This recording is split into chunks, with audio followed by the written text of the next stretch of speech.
أعوذ بالله من الشيطان الرجيم. بسم الله الرحمن الرحيم.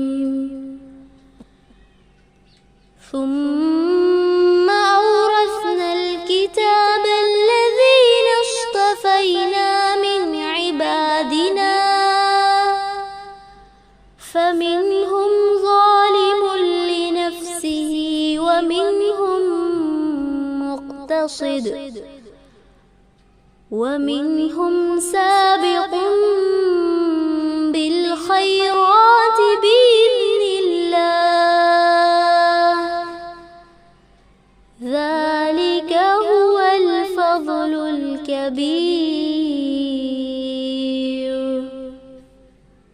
نحمدوه ونصلي على رسوله الكريم اما بعد فاعوذ بالله من الشيطان الرجيم. بسم الله الرحمن الرحيم. ثم اورثنا الكتاب الذين اصطفينا من عبادنا فمنهم ظالم لنفسه ومنهم مقتصد ومنهم سابق بالخيرات بإذن الله ذلك هو الفضل الكبير. صدق الله العظيم. رب اشرح لي صدري ويسر لي امري واحلل عقدة من لساني يفقهوا قولي. میری عزیز بہنوں، السلام علیکم ورحمۃ اللہ وبرکاتہ. اللہ تعالیٰ ہم کو اپنی مختلف نشانیاں شب و روز دکھاتا ہے تاکہ ہم اپنے پیدا کرنے والے کو یاد رکھے، اس کی طرف رجوع کرے. مگر جب انسان پر غفلت کے، خواہشات کے ایسے پردے پڑ جاتے ہیں کہ وہ اللہ تعالیٰ سے دور ہو جاتا ہے، اللہ تعالیٰ کو بھول جاتا ہے، بلکہ زمین میں فساد کرنے لگتا ہے، زمین کو ظلم سے بھر دیتا ہے، تب اللہ تعالیٰ جو ہے میری بہنیں ایسی نشانیاں دکھاتا ہے جو بندے کے لیے ڈراوا، تنبیہ اور نذر ہوتی ہے، تاکہ بندے جو ہے وہ اپنے رب کی طرف پلٹ جائے.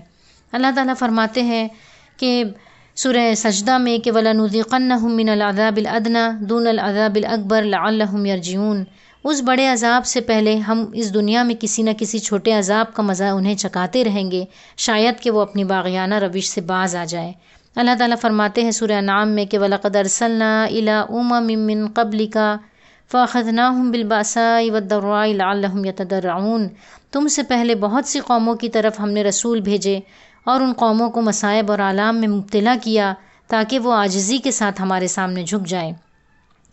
میری بہنوں، یہ معمولی سا کرونا وائرس اللہ تعالیٰ کی ایسی ہی نشانی ہے جس کے آگے تمام انسانیت، ٹیکنالوجی سب بے بس ہے. یہ ایک علام ہے ہمارے لیے اس بڑے عذاب سے پہلے، اس قیامت کبریٰ سے پہلے کہ ہم اپنے قادر مطلق کی طرف پلٹ جائے، اس کی طرف متوجہ ہو جائے، اس کی رضا کو جانے، اس کے مطابق عمل کرے. اللہ تعالیٰ کی طرف رجوع کرنے کے، اس کی طرف پلٹنے کے بہت سے ذرائع ہیں، لیکن کسی کی طرف رجوع کرنے کا اس کے کلام سے بہترین اور کیا ذریعہ ہو سکتا ہے نا؟ اللہ تعالیٰ کا کلام، اللہ تعالیٰ کی بات ہمارے پاس موجود ہے قرآن مجید کی شکل میں. اگر ہم اللہ تعالیٰ کی طرف متوجہ ہونا چاہتے ہیں، پلٹنا چاہتے ہیں، تو ضروری ہے کہ ہم اللہ تعالیٰ کے کلام کی طرف متوجہ ہو، ہے نا؟ ہم جانیں کہ اللہ تعالیٰ کی رضا کیا ہے اور اس کے مطابق ہم عمل کریں. اب آپ سوچ رہے ہوں گے میری بات سن کر کہ الحمدللہ ہم سب قرآن کی طرف متوجہ ہے نا؟ ہم سب قرآن کی طرف رجوع کیے ہوئے ہیں کیونکہ ہم قرآن پڑھتے ہیں، پڑھاتے ہیں اپنی اولادوں کو.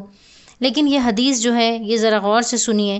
زیاد بن رضی اللہ عنہ جو ہے وہ فرماتے ہیں کہ نبی کریم صلی اللہ علیہ وسلم نے ایک مرتبہ ایک خوفناک بات کا ذکر کیا.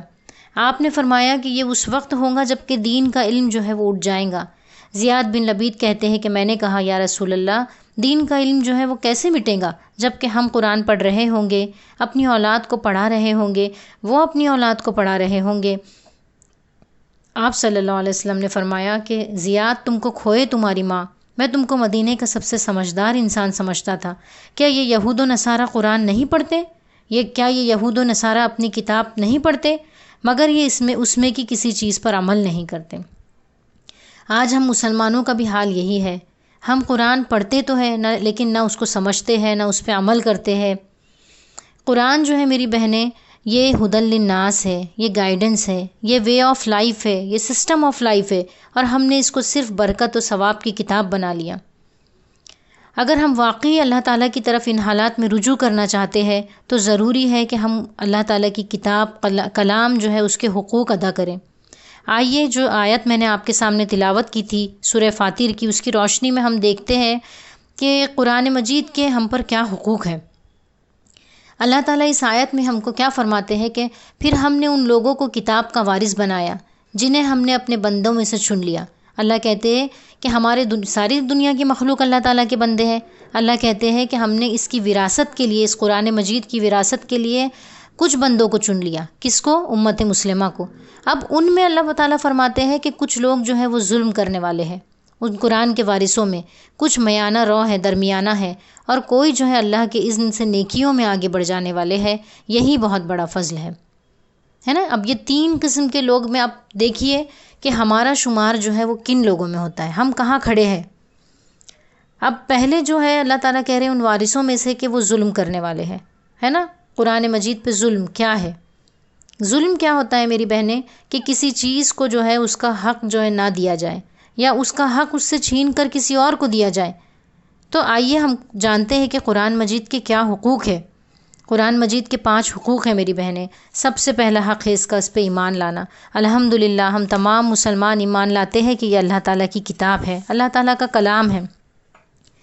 دوسرا حق اس کا یہ ہے کہ تلاوت کرنا۔ الحمدللہ مسلمانوں کی میجورٹی تلاوت بھی کرتی ہے، لیکن اللہ کے رسول صلی اللہ علیہ وسلم نے فرمایا کہ زین القرآن بِاصواتکم، قرآن کو اپنی آوازوں سے سجاؤ۔ آپ نے فرمایا کہ لیس منا من لم یتغنى بالقرآن، کہ وہ شخص ہم میں سے نہیں ہے جو قرآن کو خوش الحانی سے نہیں پڑھتا۔ کیا ہم قرآن کو اچھی آواز میں خوش الحانی میں پڑھتے ہیں؟ ہے نا۔ ہم انگلش تو بولتے ہیں لیکن ہماری کوشش ہوتی ہے کہ ہم فورین ایکسنٹ میں بولے۔ اور قرآن کے بارے میں، قرآن کے معاملے میں ہمارا کیا رویہ ہے؟ جو ہم کو آتا ہے بچپن سے رٹایا ہے نا، بہت ساری غلطیوں کے ساتھ ہم بس قرآن کو اسی انداز میں پڑھے جا رہے ہیں۔ کوئی کوشش نہیں ہے کہ قرآن کو اچھی آواز میں پڑھنے کے لیے ہم تجوید سیکھیں، جبکہ ہمارے آس پاس ایسی بہت سی کلاسز موجود ہے نا۔ آن لائن بہت ساری ایسی کلاسز ہے جس کے ذریعے سے ہم تجوید سیکھ سکتے ہیں اور قرآن کو اپنی آواز سے سجا سکتے ہیں۔ سجانا تو دور کی بات ہے، ہم اتنی غلطیوں کے ساتھ قرآن پڑھتے ہیں، جہاں قلبن لکھا ہوتا ہے وہاں ہم قلبن پڑھ دیتے ہیں۔ قلبن کا معنی ہوتا ہے دل، قلبن کا معنی ہوتا ہے کتا۔ دیکھیے کتنا معنی میں فرق کر دیا ہم نے۔ لام زبر لا ہوتا ہے ضرور، اور لام الف زبر لا ہوتا ہے نہیں۔ اب ہم کیا کرتے ہیں؟ ضرور کو نہیں پڑھ دیتے ہیں۔ کتنا ہم معنی کو چینج کر دیتے ہیں، ذرا سوچئے۔ اور پھر دوسری بات کہ ہم قرآن کی ہماری کوئی روٹین بھی نہیں ہوتی ہے، کبھی پڑھے کبھی نہیں پڑھے، یا ہم پڑھتے بھی ہیں تو ایک ہم نے کچھ فکس کر لیے ہے پورشن، بس ہم وہی پڑھ لیتے ہیں۔ ابن عباس رضی اللہ عنہ سے روایت ہے کہ اللہ کے رسول صلی اللہ علیہ وسلم نے فرمایا کہ ایک شخص پیارے رسول کے پاس آیا اور پوچھا کہ اللہ تعالیٰ کو کون سا عمل پسند ہے؟ پیارے رسول نے کہا کہ سفر شروع کرنے والا اور سفر ختم کرنے والا۔ اس شخص نے کہا کہ اس سے کیا مراد ہے؟ پیارے رسول نے فرمایا کہ قرآن کو شروع کرو پھر ختم کرو، شروع کرو پھر ختم کرو۔ ایک اور حدیث ہے جس میں عبداللہ بن عمر بن عاص فرماتے ہیں کہ پیارے رسول نے فرمایا کہ صاحب قرآن سے قیامت کے دن کہا جائے گا کہ پڑھتے جاؤ چڑھتے جاؤ۔ اس طرح سنبھال کر قرآن پڑھو جس طرح دنیا میں سنبھال کر پڑھتے تھے، اس لیے کہ تمہارا مقام تمہاری تلاوت کی آخری آیت پر ہوگا۔ اس حدیث سے یہ سمجھ میں آتا ہے کہ قرآن کی تلاوت ہمارے درجات کی بلندی کا ذریعہ بنے گی۔ اگر آدمی واقعی شعور اور حضور قلب کے ساتھ قرآن کی تلاوت کرے تو دنیا کی زندگی میں ہی وہ فکر و عمل کے لحاظ سے بلند ہوتا جاتا ہے۔ فکر و اخلاق کے اعتبار سے جو بلندی دنیا کی زندگی میں حاصل ہوتی ہے اس کا مکمل اظہار آخرت کی زندگی میں بھی ہوگا۔ پیارے رسول نے فرمایا کہ میں یہ نہیں کہتا کہ الف لام میم جو ہے وہ ایک حرف ہے، بلکہ الف ایک، لام ایک اور میم ایک حرف ہے، اور ہر حرف میں 10 نیکی ہے۔ سوچئے قرآن کی تلاوت سے ہم کتنی نیکیاں جمع کر سکتے ہیں۔ اس کی روٹین کو فکس کریے، فجر کے بعد پڑھیے، تہجد میں پڑھیے، ڈیلی پڑھیے، تجوید کے ساتھ پڑھنا سیکھیے، اس کو کبھی کبھی سماعت بھی کیا کریے۔ اللہ تعالیٰ قرآن میں فرماتے ہیں کہ ورتل القرآن ترتیلا، قرآن کو ٹھہر ٹھہر کر آہستہ آہستہ پڑھو، کیونکہ اس کا پڑھنا جو ہے میری بہنیں یہ بھی لوگوں کے ایمان قبول کرنے کا ذریعہ بنا ہے۔ حضرت عمر رضی اللہ عنہ، طفیل بن عمر دوسی، ان لوگوں نے قرآن کی تلاوت سن کر ہی اسلام قبول کیا تھا۔ تو ہم بھی جو ہے وہ بہترین تلاوت کرنے والے بنے، ہماری بھی تلاوت کسی کا ایمان قبول کرنے کا ذریعہ بنے، ہماری یہ کوشش ہونی چاہیے۔ پھر اس کا تیسرا حق ہے کہ اس کو سمجھنا ہے۔ یہ اللہ کی کتاب، اللہ کا کلام، جب ہم نے ایمان لائے کہ یہ اللہ کا کلام ہے تو پھر اس کو پھر ہم کو اللہ کا کلام ہے تو سمجھنا چاہیے نا اس کو. یہ ہدن ہے، یہ صراط مستقیم ہے، یہ حبل اللہ ہے. یہ تقدیر سنوارنے کا ایسا نظام ہے میری بہنیں جو ہم مسلمانوں کے پاس موجود ہے. یہ تزکیے کی کتاب ہے، یہ انسان کی برائیوں کو نکال کر اس میں اچھائیاں پیدا کرتی ہے. یہ فرقان ہے، حق اور باطل کا فرق کرنے والی کتاب ہے، اچھے اور برے کی تمیز ہم کو سکھاتی ہے. اللہ تعالیٰ سورہ قدر میں فرماتے ہیں انا انزلناہ فی لیلۃ القدر وما ادراک ما لیلۃ القدر لیلۃ القدر خیر من الف شہر، کہ بے شک ہم نے اس قرآن کو لیلۃ القدر میں نازل کیا اور تم کیا جانو کہ وہ لیلۃ القدر کیا ہے. لیلۃ القدر جو ہے وہ 1000 مہینوں سے افضل ہے. وہ ایک رات جس میں قرآن نازل ہوا تھا، اللہ تعالیٰ کہتے کہ وہ 1000 مہینوں سے افضل ہو گئی. اس کا مطلب یہ ہے میری بہنیں کہ اگر 1000 مہینے لگا کر بھی کوئی شخص جو ہے وہ اس قرآن کی جیسی کوئی کتاب، انسانوں کی تقدیر سنوارنے کا کوئی نظام بنانا چاہے پھر بھی نہیں بنا سکتا ہے وہ. لیکن بدقسمت ہے مسلمان کہ اتنا بہترین تقدیر سنوارنے والا نظام، ایسا ضابطۂ حیات، ایسی دنیا اور آخرت کی کامیابی کی چابی ہمارے پاس موجود ہے، لیکن ہم اس نعمت سے محروم ہیں. یہ وہ کتاب ہے میری بہنیں جو جس رات کو نازل ہوئی وہ رات اسپیشل ہو گئی. جو فرشتہ اس کو لے کے آیا وہ فرشتوں کا سردار ہو گیا. جس نبی پہ یہ نازل ہوا وہ امام الانبیاء ہے. جس شہر میں یہ نازل ہوا وہ جو ہے مکہ سب سے بہترین شہر ہے نا. جس کو بھی چھو لیتی ہے یہ کتاب وہ اس کو اسپیشل بنا دیتی ہے. میری بہنوں دیکھیے، کوئی گھر میں ہمارے اگر کوئی کتاب یا کوئی نیوز پیپر ہوتا ہے جس کی زبان ہم کو نہیں سمجھتی ہے تو ہم کبھی بھی اس کو اٹھا کر ریڈنگ نہیں کرتے ہیں، ہے نا. ہم کو لوگ بیوقوف سمجھیں گے اگر کسی کتاب کو، نیوز پیپر کو میں بغیر سمجھے پڑھتی ہوں. لیکن قرآن دنیا کی وہ مظلوم کتاب ہے جسے مسلمان جو ہے وہ بغیر سمجھے پڑھتے ہیں. پھر ہم بہانہ یہ بناتے ہیں کہ ہم کو عربی نہیں آتی، چونکہ ہم انڈیا میں پیدا ہوئے، ہماری مدر ٹنگ نہیں ہے. تو کیا ہمارے گھر میں تو اردو بولی جاتی ہے، لیکن کیا ہم نے انگلش، ہندی، مراٹھی نہیں سیکھی؟ تو پھر عربی کے بارے میں کیا اللہ تعالیٰ ہمارا عذر قبول کریں گے؟ جبکہ ہمارے اطراف میں ایسی کئی کلاسز موجود ہے، آن لائن ایسی کلاسز موجود ہے جس سے ہم عربی سیکھ سکتے ہیں بہت آسانی سے.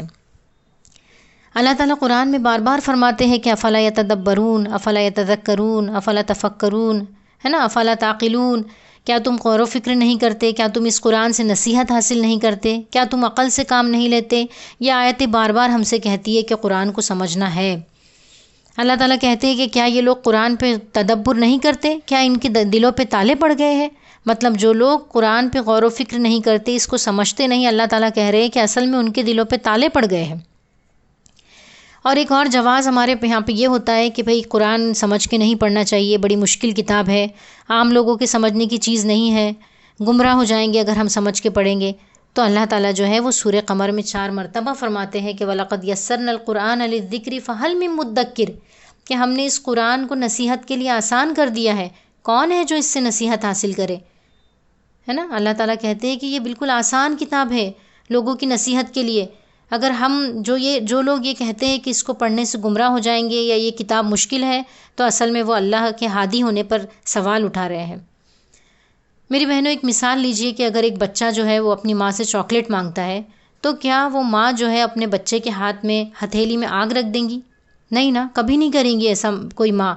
تو وہ اللہ تعالیٰ جو 70 ماؤں سے زیادہ رحم کرنے والا ہے، کیا اگر میں نے اس قرآن کو اسی لیے سمجھنا شروع کیا کہ میں اس سے ہدایت حاصل کرنا چاہتی تھی، تو کیا وہ اللہ تعالیٰ کبھی ایسے کرے گا کہ وہ مجھے گمراہ کر دے، وہ مجھے جہنم کی طرف ڈھکیلے؟ اللہ تعالیٰ ایسا کبھی نہیں کرے گا. پھر لوگ کہتے ہیں کہ قرآن سمجھنے کے لیے کچھ 14-16 کچھ علوم کی ضرورت ہوتی ہے. تو یہ بھی میری بہنیں شیطان کی طرف سے بنائے ہوئے دائرے ہیں، ہے نا. شیطان کبھی نہیں چاہتا کہ ہم قرآن سمجھ کے پڑھیں. قرآن جو ہے وہ اللہ تعالیٰ کا کلام ہے، اللہ کا میسج، اللہ کی بات ہے.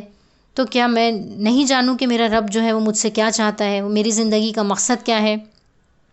اللہ تعالیٰ سورہ یونس میں فرماتے ہیں لَقَدْ جَاءَتْكُمْ مَوْعِظَةٌ مِّن رَّبِّكُمْ وَشِفَاءٌ لِّمَا فِي الصُّدُورِ وَهُدًى وَرَحْمَةٌ قُلْ بِفَضْلِ اللَّهِ وَبِرَحْمَتِهِ فَبِذَلِكَ فَلْيَفْرَحُوا هُوَ خَيْرٌ مِّمَّا يَجْمَعُونَ، کہ البتہ تمہارے پاس تمہارے رب کی طرف سے نصیحت آ چکی ہے.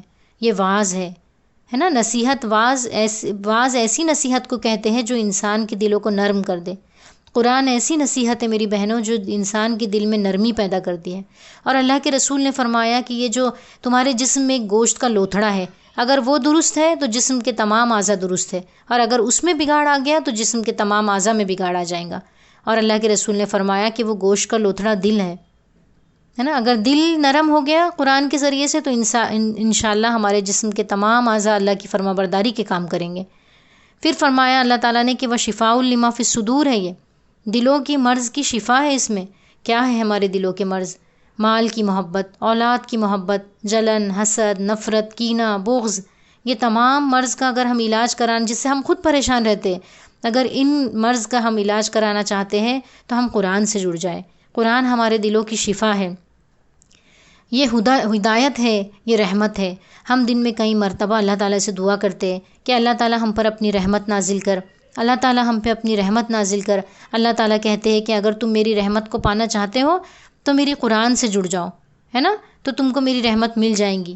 پھر فرمایا قل، کہہ دیجئے نبی صلی اللہ علیہ وسلم کہ اللہ کا فضل ہے، یہ اس کی رحمت ہے، فَبِذَلِكَ فَلْيَفْرَحُوا، اگر کوئی خوشیاں منانا چاہتا ہے تو اس بات پر منائے، کوئی سیلیبریشن کرنا چاہتا ہے تو اس بات پہ سیلیبریشن کرے کہ اس کو قرآن جیسی عظیم کتاب ملی ہے۔ پھر فرمایا گیا کہ ہوا خیر مما یجمعون، جو کچھ بھی تم جمع کر رہے ہو دنیا میں، جو کچھ بھی سمیٹ رہے ہو، اگر کوئی بہتر تم سمیٹنا چاہتے ہو تو اس قرآن کو سمیٹ لو۔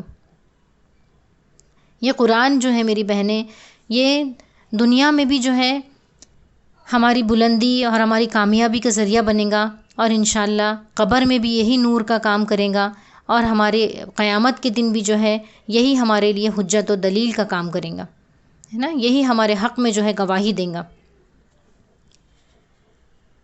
اللہ کے رسول صلی اللہ علیہ وسلم نے فرمایا کہ خیرکم من تعلم القرآن وعلمہ، تم میں بہترین وہ لوگ ہیں جو قرآن سیکھتے ہیں اور سکھاتے ہیں۔ تو اگر سمیٹنا ہے تو ہم سب کچھ، میری بہنیں، جو ہم یہاں دنیا میں سمیٹتے ہیں وہ سب فانی ہے، سب ختم ہو جائیں گا، ہم سب یہاں چھوڑ کر چلے جائیں گے، سب وارثوں کا ہو جائیں گا، لیکن ہمارے ساتھ جو جانے والی چیز ہے وہ صرف اور صرف قرآن مجید ہے، اور اس کے ساتھ بتایا ہوا ہمارا وقت ہے۔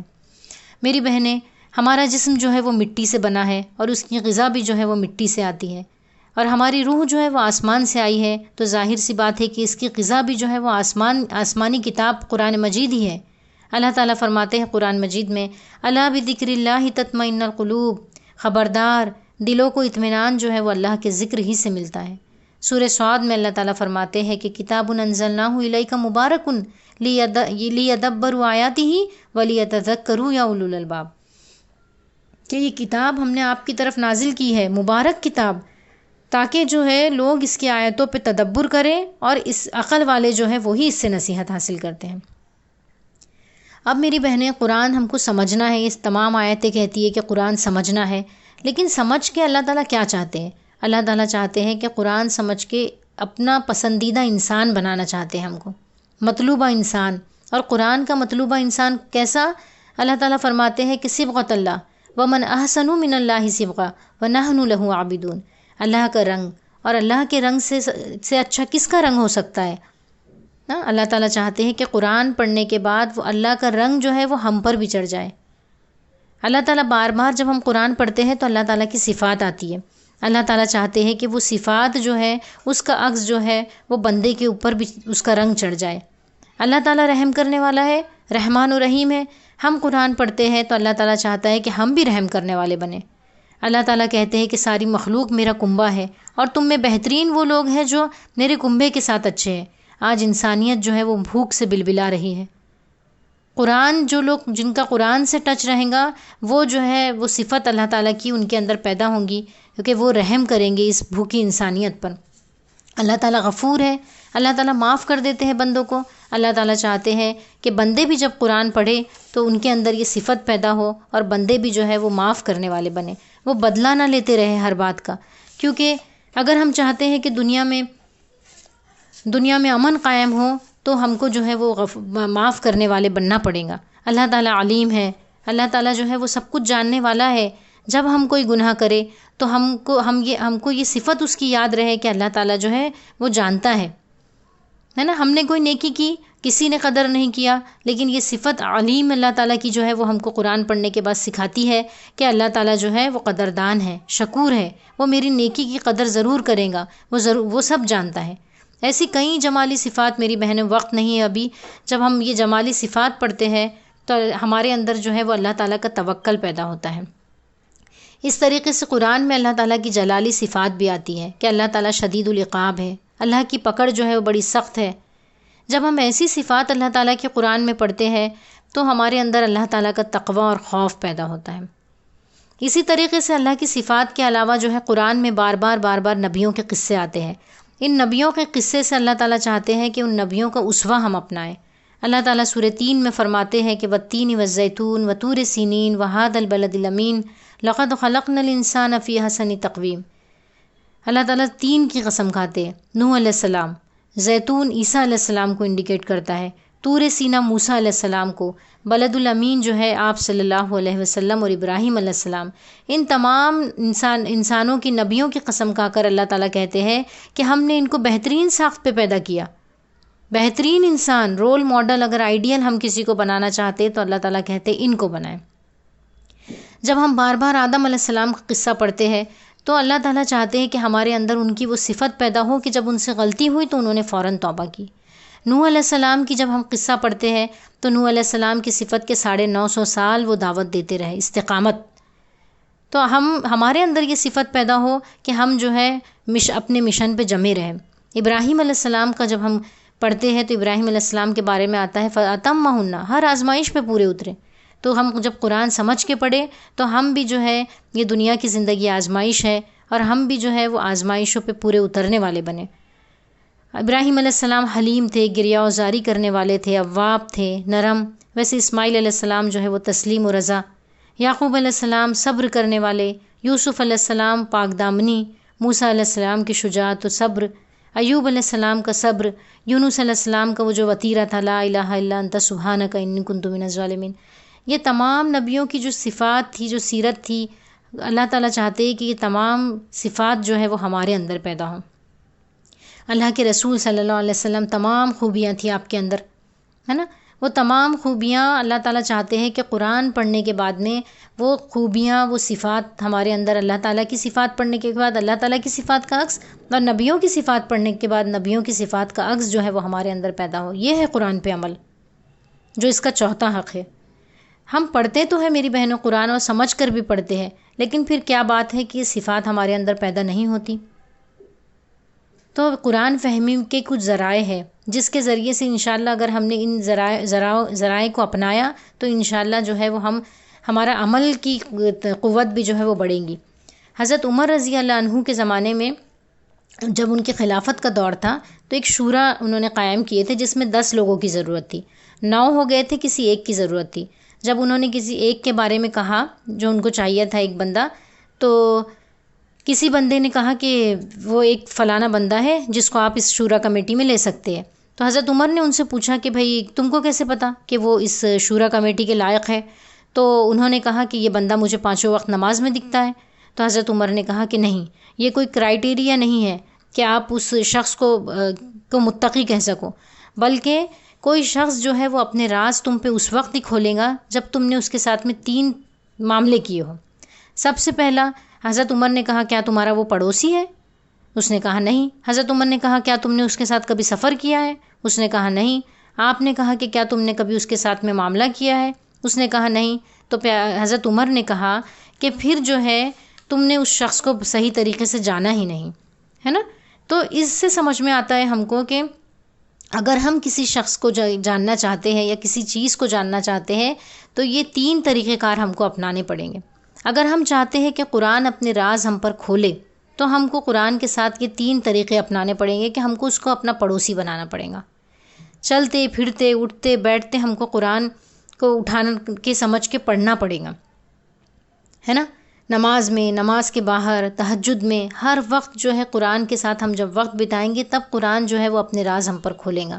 ہم کو قرآن کے ساتھ سفر کرنا پڑے گا۔ جب ہم قرآن پڑھتے ہیں تو وہ ہم کو سفر کرواتا ہے، آدم علیہ السلام، شیطان کا قصہ، ہے نا؟ نبیوں کے قصے، نینوا، مدین، کہاں کہاں لے کر جاتا ہے، جنت، دوزخ، قیامت۔ تو یہ سفر ہم کو قرآن کے ساتھ کرنا پڑے گا۔ اور پھر تیسری بات میری بہنیں کہ قرآن کے ساتھ ہم کو معاملات کرنے پڑیں گے۔ معاملات کیسے؟ ٹرانزیکٹ، کہ جب ہم قرآن ہماری زندگی میں کوئی بھی مسئلہ پیدا ہو تو ہم قرآن سے پوچھیں. شوہر بیوی کے تعلق جاننا ہو، بچوں کی تربیت جاننا ہو، ہے نا، تو ہم لقمان علیہ السلام، یعقوب علیہ السلام، ابراہیم علیہ السلام کی نصیحتیں ہمارے کام آئیں گی بچوں کی تربیت کرنے کے لیے. نماز، روزہ، صدقہ، اس کے علاوہ ہم قرآن سے جب ہمارے گھر میں طلاق کا معاملہ ہو، کسی بزنس کا، ہے نا، لین دین کا معاملہ ہو، وراثت کا معاملہ ہو، کوئی مینجمنٹ کا معاملہ ہو، کوئی بھی مسئلہ ہمارے گھر میں اٹھے تو ہم جو ہے وہ قرآن سے پوچھیں. یہ ہے قرآن پہ عمل. یہ قرآن جو ہے میری بہنیں صرف ہماری زندگی میں ہی رہنمائی نہیں کرتا ہے، بلکہ یہ ہم کو ہمارے ملکی مسائل، بین الاقوامی مسائل کی طرف بھی رہنمائی کرتا ہے. قیامت تک کے جتنے بھی مسائل دنیا میں پیدا ہوں گے، یہ قرآن مجید جو ہے ان تمام مسائل کا حل ہے. اللہ تعالیٰ سورہ بقرہ میں فرماتے ہیں کہ فَإِمَّا يَأْتِيَنَّكُم مِّنِّي هُدًى فَمَن تَبِعَ هُدَايَ فَلَا خَوْفٌ عَلَيْهِمْ وَلَا هُمْ يَحْزَنُونَ. کہ پھر تمہارے پاس میری طرف سے کوئی نہ کوئی ہدایت کی کتاب، کوئی گائیڈنس آتا رہے گا، پھر جس نے اس کو فالو کیا اس کو کوئی خوف اور کوئی غم نہیں ہوگا. آج دنیا میں یہ جو ڈپریشن اور اینزائٹی میں سارے لوگ مبتلا ہے، اگر وہ اس بیماری سے نجات پانا چاہتے ہیں تو قرآن مجید ہی ذریعہ ہے اس بیماری سے نجات پانے کا. یہ کتاب جو میری بہنیں کوئی نظریاتی کتاب یا کوئی خیالات کی یا کوئی مذہبی کتاب نہیں ہے، بلکہ دعوت و تحریک کی کتاب ہے. اب اس کا 5واں حق جو ہے وہ یہ ہے کہ ہم جو ہے اس میسج کو، اس قرآن کو جو ہے دوسروں تک پہنچائیں. یہ ہدی للناس ہے. اللہ تعالیٰ قرآن میں صرف یا ایھا الذین آمنو کہہ کر مخاطب نہیں کرتے ہیں، بلکہ یا ایھا الناسو بھی کہتے ہیں، اے لوگو. اس کا مطلب ہے یہ تمام جہان والوں کے لیے آئی ہے. اللہ تعالیٰ فرماتے ہیں کہ ان ہوا ذکر للعالمین، یہ ذکر ہے، یہ یاد دہانی ہے تمام جہان والوں کے لیے. پیارے رسول جو ہے وہ رحمت للعالمین تھے، تمام دنیا والوں کے لیے بھیجے گئے تھے. اب یہ امت مسلمہ کی ذمہ داری ہے کہ یہ میسج جو ان کے پاس ہے اسے دوسرے لوگوں تک پہنچانا. اللہ تعالیٰ سورہ آل عمران میں فرماتے ہیں کنتم خیر امۃ اخرجت للناس تأمرون بالمعروف وتنہون عن المنکر وتؤمنون باللہ، کہ تم وہ بہترین امت ہو جو برپا کی گئی ہے دوسرے لوگوں کے لیے، اور تمہارا کام کیا ہے؟ لوگوں کو نیکیوں کی دعوت دینا اور برائی سے روکنا. اللہ تعالیٰ فرماتے ہیں کہ سورہ بقرہ میں کہ کذالک جعلناکم امۃ وسطا لتکونوا شہداء علی الناس ویکون الرسول علیکم شہیدا، کہ اس طرح ہم نے تم کو امت وسط بنایا تاکہ تم کیا کرو؟ یہ گواہی جو ہے وہ دوسروں تک کے پہنچا دو، اور رسول جو ہے اپنے حصے کا کام کر کے چلے گئے، وہ گواہی پہنچا کر چلے گئے. پیارے رسول نے حجۃ الوداع میں فرمایا تھا کہ میں تمہارے درمیان 2 چیزیں چھوڑ کر جا رہا ہوں، کتاب اور حدیث. اب جو ہے یہ پیارے رسول نے فرمایا کہ اس کو پکڑ کے رکھو تو گمراہ نہیں ہوں گے. اور آپ نے فرمایا تھا کہ اپنے میسج پہنچانے کے بعد اس خطبے میں آپ نے فرمایا کہ اب یہ میسج میں تمہارے تک پہنچا چکا ہوں. آپ نے لوگوں سے گواہی لی اور آپ نے کہا تھا کہ اب جو یہاں موجود نہیں ہے ان تک جو موجود لوگ ہیں وہ آگے پہنچا دے. تو صحابہ جو ہے اپنی ذمہ داری ادا کرنے کے لیے اسی وقت وہاں سے نکل گئے تھے. تو ہم تک اب اسلام پہنچا ہے، اب ہماری ذمہ داری ہے کہ ہم اس پیغام کو لوگوں تک پہنچائیں. اس ذمہ داری کے بارے میں اللہ تعالیٰ سورہ حشر میں فرماتے ہیں کہ لو انزلنا ھذا القرآن علی جبل لرأیتہ خاشعا متصدعا من خشیۃ اللہ، اگر ہم اس قرآن کو کسی پہاڑ پہ نازل کر دیتے تو تم دیکھتے کہ وہ قرآن جو ہے اس اللہ کی خشیت سے، اس قرآن کے بوجھ سے جو ہے وہ دب جاتا، ریزہ ریزہ ہو جاتا. ہمارا کیا حال ہے؟ ذرا ہم اپنے دل کی دنیا کو چیک کریں. یہ قرآن ہم پہ نازل ہوا ہے، لیکن کیا ہمارا دل جو ہے وہ اللہ کی خشیت پیدا ہوتی ہے قرآن پڑھ کر؟ کیا ہمارا دل جو ہے وہ اس بوجھ سے، اس ذمہ داری سے دبتا ہے؟ بالکل نہیں، کیونکہ ہم نے اس ذمہ داری کو محسوس ہی نہیں کیا، ہم قرآن سمجھ کر پڑھتے ہی نہیں. میری بہنیں، اب کوئی نبی نہیں آنے والا، کوئی کتاب نہیں آنے والی. ہم امت وسط ہے، اللہ کے رسول خاتم النبیین ہیں. اب ہم وہ کڑی ہے جس کو لوگوں تک پہنچنا ہے، اس پیغام کو پہنچانا ہے. جب اللہ کے رسول صلی اللہ علیہ وسلم پر پہلی وحی نازل ہوئی، آپ اوڑھ لپیٹ کر لیٹ گئے تو اللہ تعالیٰ نے فوراً یہ وحی نازل کی کہ یا ایھا المدثر قم فانذر، اے اوڑھ لپیٹ کر سونے والے اٹھو، لوگوں کو ڈراؤ، اپنے رب کی کبریائی بیان کرو. ہے نا، قرآن اس لیے نازل ہوا تھا. ہم کو بھی یہی کام کرنا ہے، لوگوں کو بتانا ہے کہ اللہ ہی جو ہے وہ عبادت کے لائق ہے، وہی خالق ہے، اور یہ قرآن جو ہے یہی جو ہے قانون ہے جس کے ذریعے سے آج دنیا میں جو امن اور فساد برپا ہے، جو ناانصافی ہو رہی ہے، وہ اس کتاب، اس کانسٹیٹیوشن کے ذریعے ہی دور ہو سکتی ہے. دنیا میں عدل و انصاف اور امن اسی وقت قائم ہو سکتا ہے جب یہ جو قانون کی کتاب اللہ تعالیٰ نے ہم کو دی ہے، جب اس کو ہم دنیا میں اپلائی کریں گے، اس کو نافذ کریں گے، اس کا نظام دنیا میں قائم کریں گے۔ اللہ ہی ہمارا خالق ہے، وہ ہماری فطرت کو پہچانتا ہے اور وہ بہترین قانون ساز ہے۔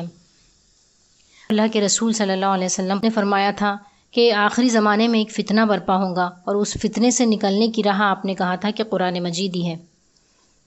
تو آئیے، اللہ تعالیٰ فرماتے ہیں کہ وَاعْتَصِمُوا بِحَبْلِ اللَّهِ جَمِيعًا وَلَا تَفَرَّقُوا، اللہ کی رسی کو مضبوطی سے تھام لو، یہ قرآن مجید اللہ کی رسی ہے، اور فرقوں میں نہ بٹو۔ اس رسی کا ایک سرا ہمارے ہاتھ میں ہے، ایک سرا اللہ تعالیٰ کے ہاتھ میں ہے۔ ہمارے پاس جو سرا ہے اس کے ذریعے سے ہم اللہ تعالیٰ تک پہنچ سکتے ہیں۔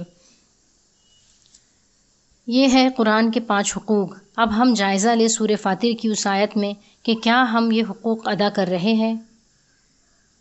اگر ہم یہ 5 حقوق ادا کر رہے ہیں تو ہم جو ہے پھر سابقون بالخیرات میں شامل ہیں، جو اللہ تعالیٰ نے 3 کیٹیگری بتائی ہے نا۔ تو ہم، اور اگر پہلے اللہ تعالیٰ کہتے کہ ظلم کرنے والے، قرآن کے وارثوں میں ظلم کرنے والے کون؟ جو یہ 5 حقوق جو ہے وہ ادا نہیں کر رہے ہیں، کوتاہی کر رہے ہیں، یا وہ حقوق جو ہے وہ اس کتاب کو دینے کی بجائے کسی اور کتاب کو دے رہے ہیں، ہے نا۔ اللہ کے رسول نے فرمایا کہ اگر لوگ جو ہے اس کتاب کو چھوڑ کر، قرآن کو چھوڑ کر کسی اور کتاب سے ہدایت حاصل کرنا چاہیں گے تو گمراہ ہو جائیں گے۔ تو یہ ہے کہ پھر دوسرے قسم کے لوگ کون ہیں؟ دیکھیے، جو کچھ چیزوں پہ عمل کرتے ہیں، بعض پہ عمل کرتے ہیں آسان، اور جو بعض کو چھوڑ دیتے ہیں، یا انسانی کمزوری کی وجہ سے کچھ پہ عمل کر پاتے ہیں، کچھ پہ نہیں عمل کر پاتے ہیں۔ اور تیسرے جو ہے وہ لوگ ہیں سابقون بالخیرات، جو اس قرآن کو سیکھ رہے ہیں، سکھا رہے ہیں۔ خیرکم من تعلم القرآن وعلمہ۔ اب ہم اس حدیث کی سنیے ذرا، ایک ابو سعید خدری رضی اللہ عنہ فرماتے ہیں کہ اللہ کے رسول صلی اللہ علیہ وسلم نے فرمایا کہ یہ 3 قسم کے لوگ جنت میں داخل ہوں گے۔ ان میں فرق یہ ہوگا کہ افضل قسم کے لوگ بلا حساب جنت میں داخل ہو جائیں گے، یعنی سابقون بالخیرات، جو قرآن کو لے کر دوڑ دھوپ کر رہے ہیں۔ درمیانہ طبقے سے حساب لیا جائے گا، لیکن یہ بھی آسان سا حساب ہوگا، سرسری حساب ہوگا، زیادہ پوچھ گچھ نہیں ہوں گی۔ لیکن تیسرے درجے کے لوگوں کو روک لیا جائے گا، اور قیامت کا سارا دن جو 50,000 سال کا ہوگا وہ جنت میں داخل نہ ہو سکیں گے۔ پھر اس مدت کے اختتام پر اللہ تعالیٰ ان پر مہربانی فرمائیں گا اور انہیں بھی داخلے کی اجازت مل جائیں گی، تاہم یہ قیامت کے دن کی سختیاں ضرور برداشت کریں گے، اور اللہ کا فضل تو ان سب پر ہوگا۔ چونکہ یہ سب قرآن کے وارث ہیں، مسلمان ہیں، اسی لیے جنت میں تو داخل ہوں گے۔ لیکن یہ جو ظلم کرنے والے لوگ ہیں وہ 50,000 سال جو قیامت کا عرصہ ہے اس کی سزا، اس کی سختی کو سہیں گے۔ کیسے سہیں گے ہم؟ جبکہ حال یہ ہے کہ 5 منٹ اگر فین بند ہوتا ہے تو ہم سے برداشت نہیں ہوتا ہے۔